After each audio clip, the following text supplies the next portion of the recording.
you being a historian, please, can you kindly tell us, because you have taken time to study the history of our continent, is the current history the right history which we are supposed to teach our generation, our current and the next generation?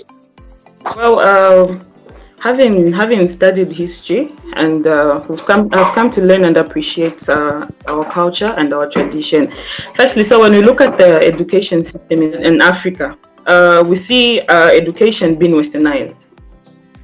So I'll bring up an issue of education that existed before colonialism. So we see that Africans culture was being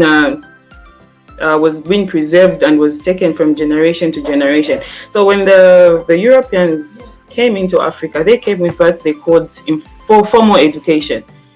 They came with what they called formal education. Now, looking at the current history and our generation as it is right now, I strongly believe and feel Western education that came into Africa has decultured us. You know, we're supposed to be a people that need to live and embrace our culture. But looking at the coming in of Europeans, they came with their own beliefs, they came with their own practices. And instead of them just coming to teach us, they undermined our culture and called us barbaric, which is not a good thing, because we needed to strike a balance between African culture and Western culture. Because at the end of the day, they came in to colonize us. They called it enlightenment, of which I don't call it enlightenment, because we were already enlightened. We already had a way of life that we appreciated. We had a way of life that we considered normal, well, and everything was okay. Yes. I can extend this question to you, Chilala, that yes, we were introduced to Christianity, and this Christianity came with its own rules to say you don't need to worship like this, you don't need to be like this, you need to be disconnected from your ancestors. And our ancestors became demons. Who was God to Africa? Okay, well, Mr. Chongo, when we talk of Africans and religion, so we look at how Africans lived. They had gods. What I mean by gods is they worshipped certain things.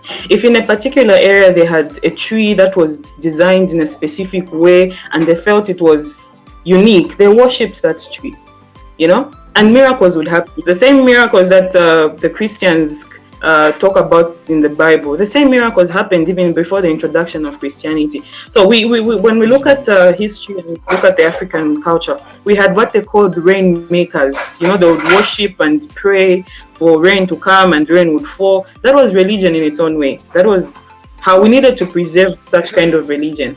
Apart from that, we have what we had sorcerers. Sorcerers, I think I would relate sorcerers to our current prophets in Christianity. Sorcerers would see, sorcerers would tell the future. So there was really nothing wrong with our religion at that time. So I strongly feel the coming in of the whites, the missionaries, was not really to just teach us about Christianity or make the religion of Christianity grow. However, I feel that was a way of trying to colonize us. That was a way they tried to manipulate us. You know what I mean? There was really nothing wrong with our religion at that time, because whatever is happening in Christianity, I feel in a certain way we practiced the same things. You know, when you talk of Egypt and civilization, they had gods that they worshipped.